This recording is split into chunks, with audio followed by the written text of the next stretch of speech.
In Syrian barrage, a confident message signed by Iran and Russia.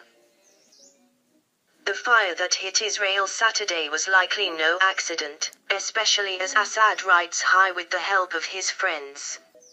It's not clear if the sudden barrage of rockets bleeding into Israel from Syria Saturday had anything to do with the fact that Iran's defense chief was in the area.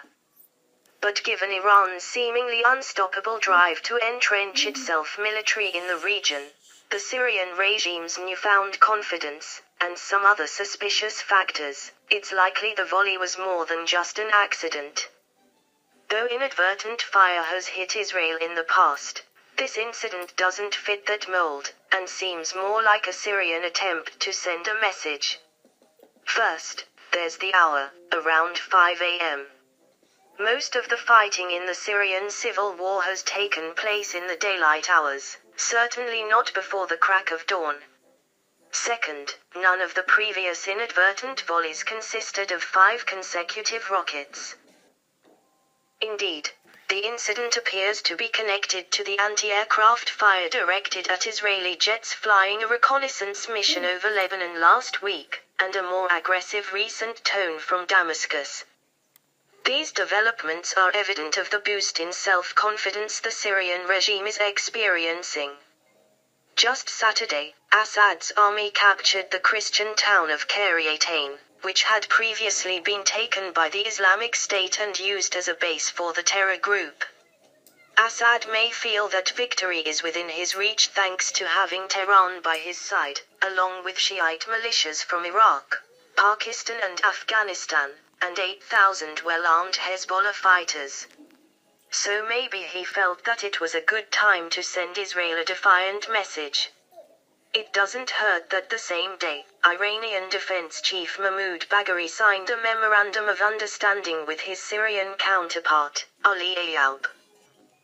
According to the Syria's state-run Sana news outlet, the memorandum is meant to deepen ties between the countries in intelligence sharing, technology and military to improve the fight against terror.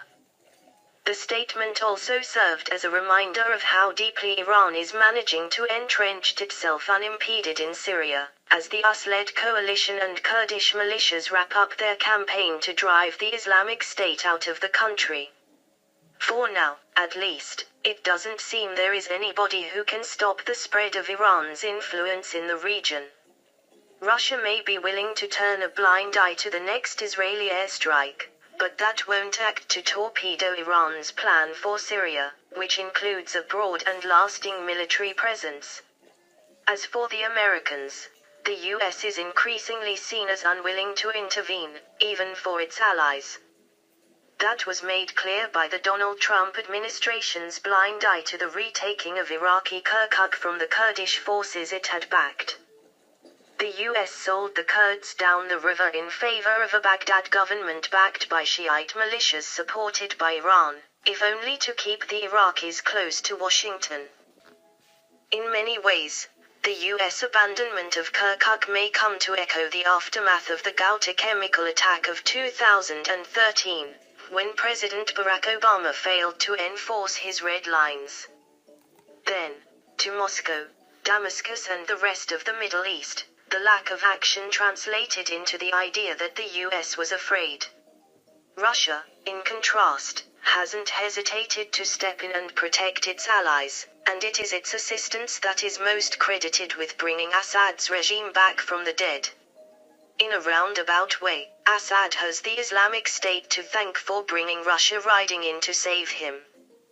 One of the main reasons for Moscow's intervention in the war was the fear that IS could spread, both as a military power and as an idea, to the Alawite majority region near the coast, where Russia has strategically important assets including a naval base. There's no reason to assume that had the Syrian regime been battling the Free Syrian Army or another moderate group, the Kremlin would have been so quick to jump into action to back Assad, one of the greatest tyrants of modern history, a man responsible for the death of some 500,000 people, many through torture, execution, and chemical attacks. The Islamic State may have been the greatest threat to the Assad regime, but it was also his greatest lifeline.